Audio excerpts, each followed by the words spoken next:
Hi there, I'm Rachel Truxall, and I'm here with Chad Truxall, the Executive Director of the Marine Discovery Center in New Smyrna, and he played a role in the passing of the fertilizer ban. Hi Chad, thanks for being here. Happy to be here.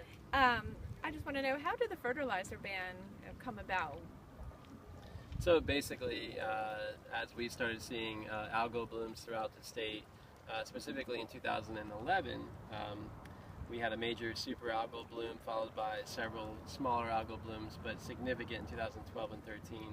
We knew that some of the major reasons was nutrients, and the lowest hanging fruit is what we do in our daily lives, fertilizer being one of those. So the county worked with other groups, nonprofits in the area, and came up with a really strong fertilizer ordinance.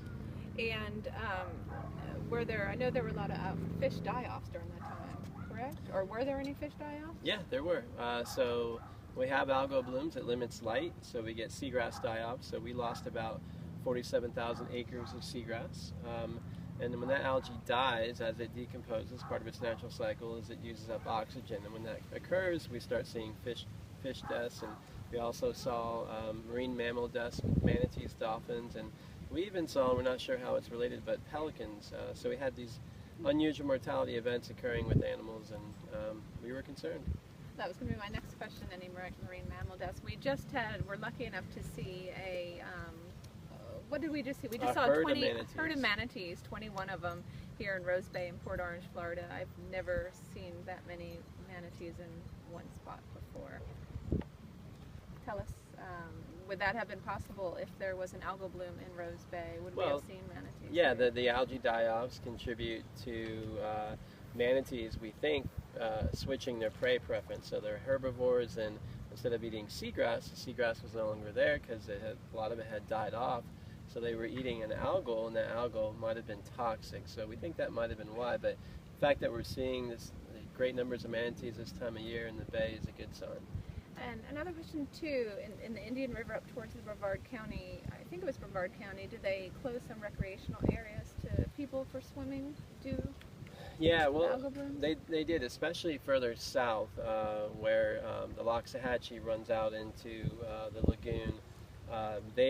From discharge of Okeechobee from record rains, we're having some major issues that absolutely were causing some concerns for swimmers. So the fecal coliform counts and other bacteria counts were really high, and we were concerned about that. So there were some no swimming zones implemented during that time.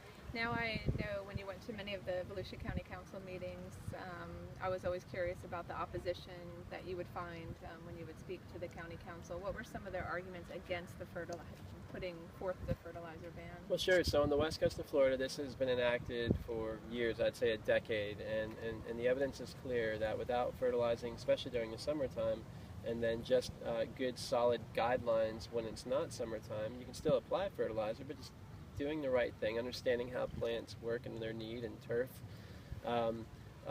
We learned from that, so we knew that we'd have a little bit of a battle with some of the fertilizer companies because they've been applying and they don't want restrictions, and so you want to work with them, but also they need to see your reasoning and science behind it. So we had some opposition with some of the chemical companies, but we also had some chemical companies from the West Coast speaking on the behalf of the fact that their business increased because they used less chemicals and still were able to provide very green lawns for their customers. So they had less product to have to put out funding for, and then they still got the same great return.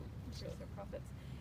How is the law being enforced, or how is the public being educated here in Volusia County? Are there any efforts?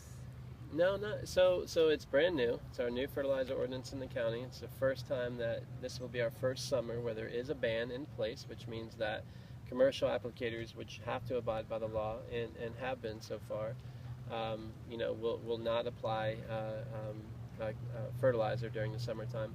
But the residents are the ones that really aren't going to have any idea about it, because if you don't read the paper every day, or if you don't happen to be watching that particular news article, you're not going to know. So there's not much in the way of enforcement. That's not going to be the key. The key is going to be education, letting people know here's what's happening, and also educating the box stores and the other companies that are selling the fertilizer, and making sure that they tell their customers, hey, here's what's going on in the county, did you know? And that can really help out. Definitely changing the behavior can definitely have a positive impact. Well, thank you very much. This is Rachel Truxall on Rose Bay in Port Orange, Florida. Thank you. Thank you, Chad. You're very